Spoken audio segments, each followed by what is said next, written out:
In 1877, Cornelius Vanderbilt died with a fortune commonly estimated at about $100 million, a sum that made him one of the richest people in American history.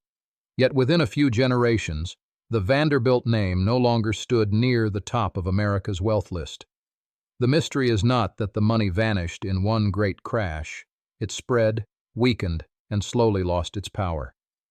Cornelius had built his fortune through steamships and railroads. He did not inherit the empire that made him famous. He started with a small boat, worked through hard markets, and kept putting money into businesses that could produce more money.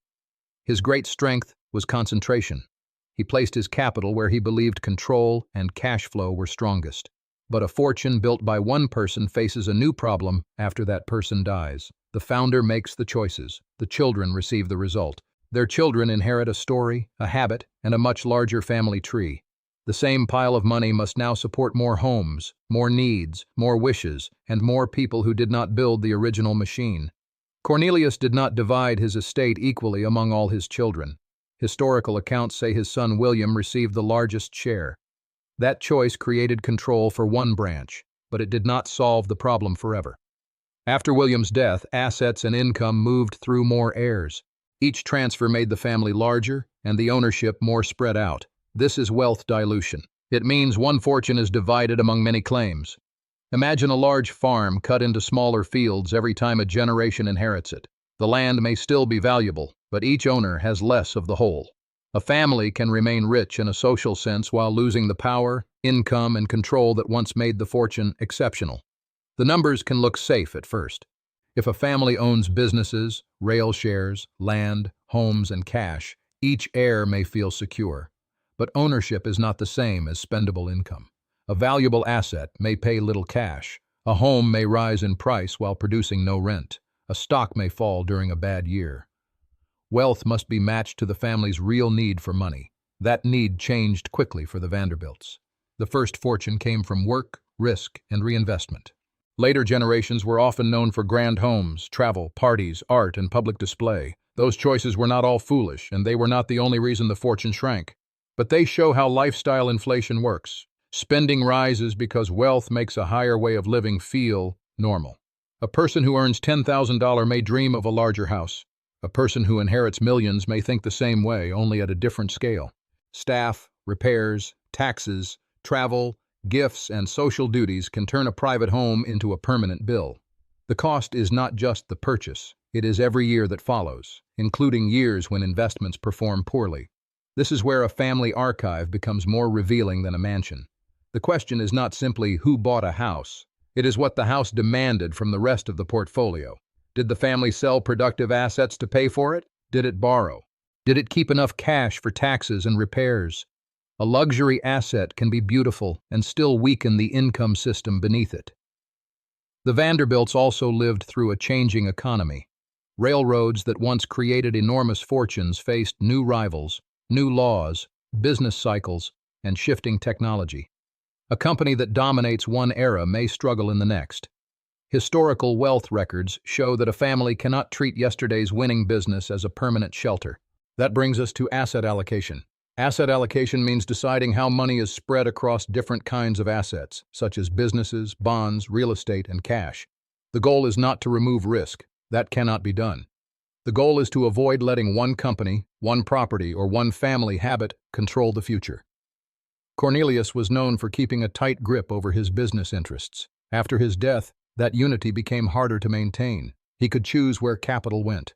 Many heirs could not agree on one plan, and they did not share the same time horizon. One person might want income now, another might want growth later.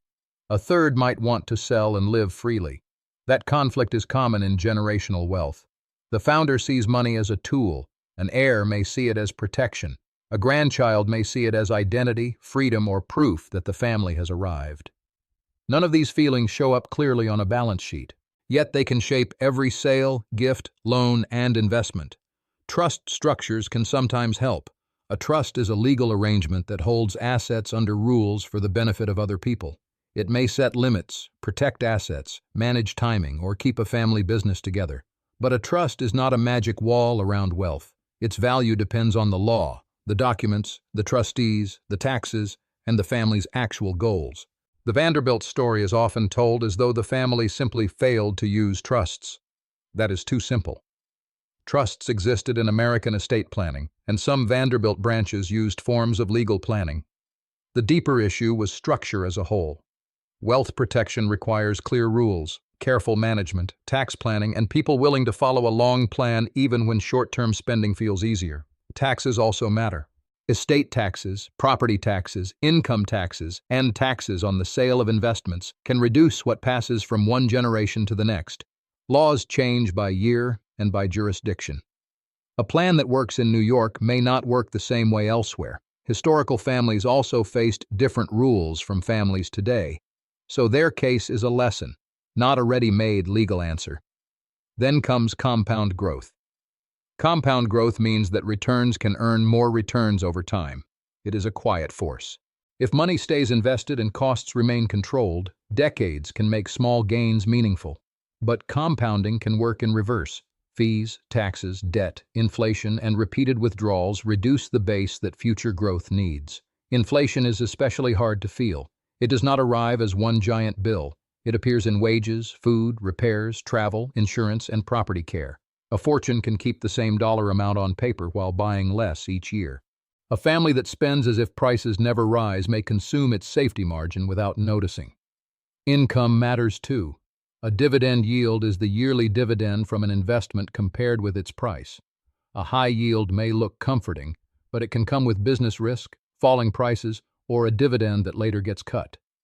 Rental income can help, but buildings need repairs and may sit empty. Bonds can add stability, but their value and income can change with interest rates and inflation. The strongest family plans usually connect income, growth, and safety.